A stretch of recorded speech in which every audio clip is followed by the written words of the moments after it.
Ladies and gentlemen, Kyrie Irving is he's trending again. He's trending again. I actually went to game 4 yesterday. This is the day after I'm recording this. But yeah, Kyrie is trending again. And y'all know my opinions on Kyrie. For the people who have been watching this channel for years now, really. While he's definitely not perfect, I don't agree with everything he's done. For the most part, he is one of the most overhated athletes in the league. One of the most overhated athletes in the league for really what he's done, and that is not much. I'm gonna be honest, it's not much. So let's backtrack a little bit. Let's backtrack a little bit to around a week and a half ago, around there, where Kyrie said this at a press conference after game 2, because game 3 was gonna be the first game in Boston, and this is what he said: "I'm just looking forward to competing with my teammates, and hopefully we can just keep it strictly basketball. There's no belligerence or racism going on, subtle racism. People saying shit from the crowd, but even if it is, it's part of the nature of the game, and we're just gonna focus on what we control." And then he was asked if he ever had any racist comments made towards him while in TD Garden, and Kyrie said that he was not the only one that can attest to this, and shrugged his hands. Now, this comment caused an uproar, especially in Boston and in Massachusetts. Mind you, I live in Massachusetts. I'm recording this video in Massachusetts right now.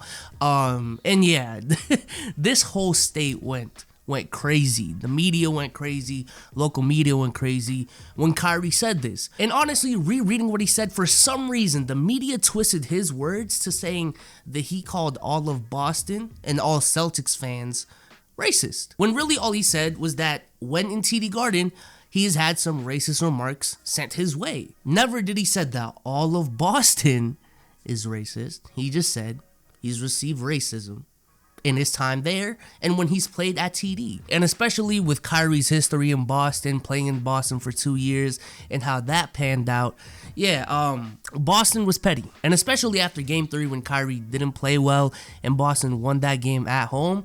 The Kyrie suck chants and just, that whole mantra throughout the whole state has been going crazy. So much so that at a Red Sox game, a different sport in a different arena, they were yelling "fuck Kyrie" chants. Fuck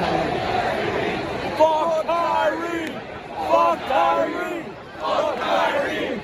Fuck Kyrie! So let's fast forward to game 4, which was last night. I actually made a vlog of that game last night. Second channel, links in the description. And let me just talk about how Kyrie was treated that night. Shoot around.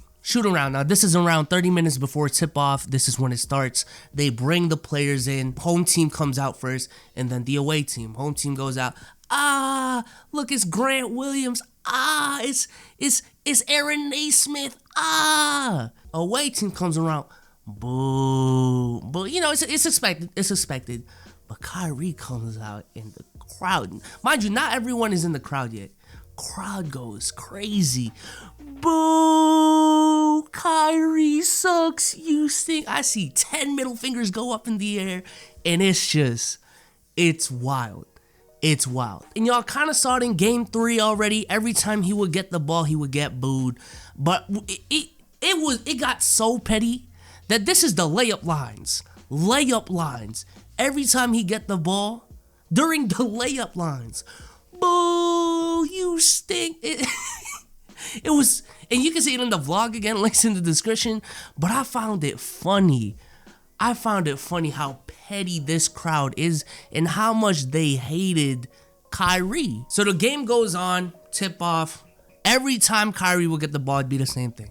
Boo, boo. And it went to boos, to Kyrie sucks, to at some point it was just fuck Kyrie.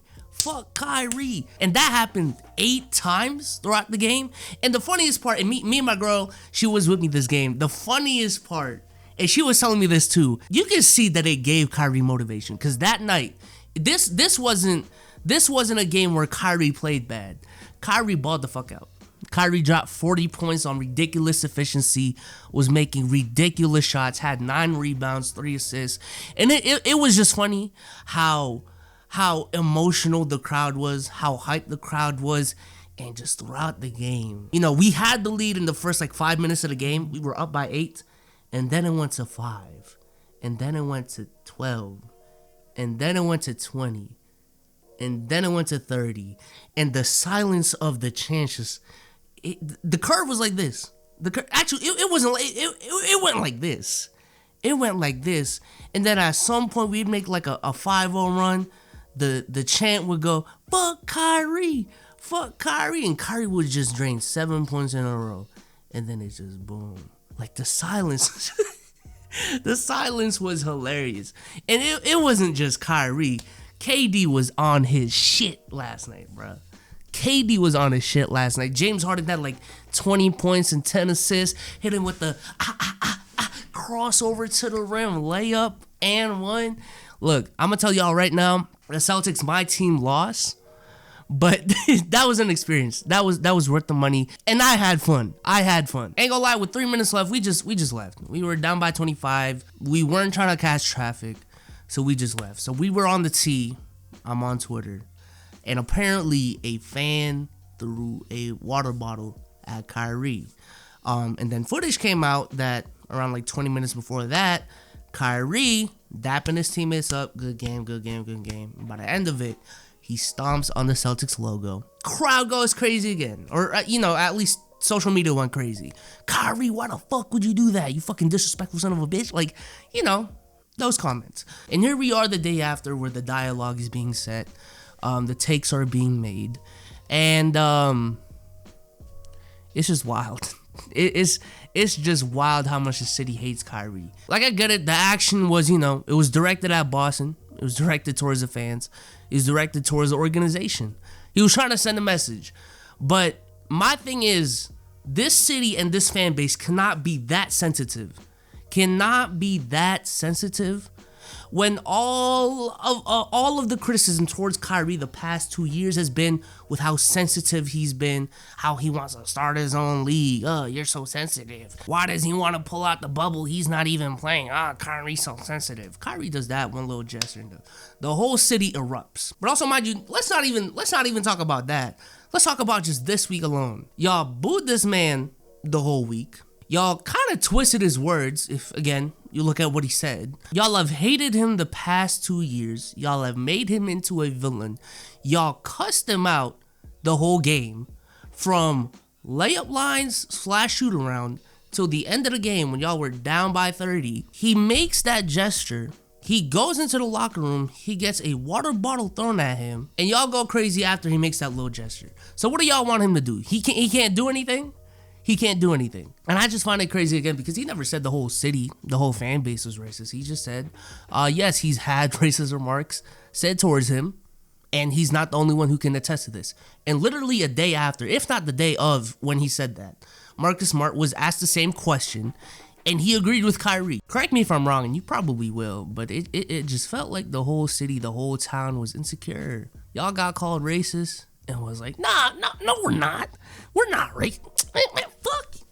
That's what it felt like, bro. That's what it felt like. Y'all, it felt like y'all were insecure. And it really also got me thinking, and me and my girl were discussing this on the ride back, of just like, why is Kyrie so hated? Like, I feel like a lot of the hate right now is just a bandwagon thing. Boston hates Kyrie, so let me just chant with the crowd type shit. But really ask yourself, why does this town hate Kyrie? Why does this town hate Kyrie? And a lot, the initial reaction is, or the initial reason most of the time, is his comments during a season ticket holder event where he said he would re-sign.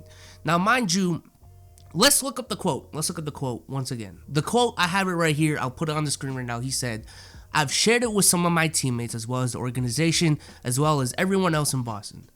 If you guys will have me back, I plan on resigning here next year. Let me reread it again.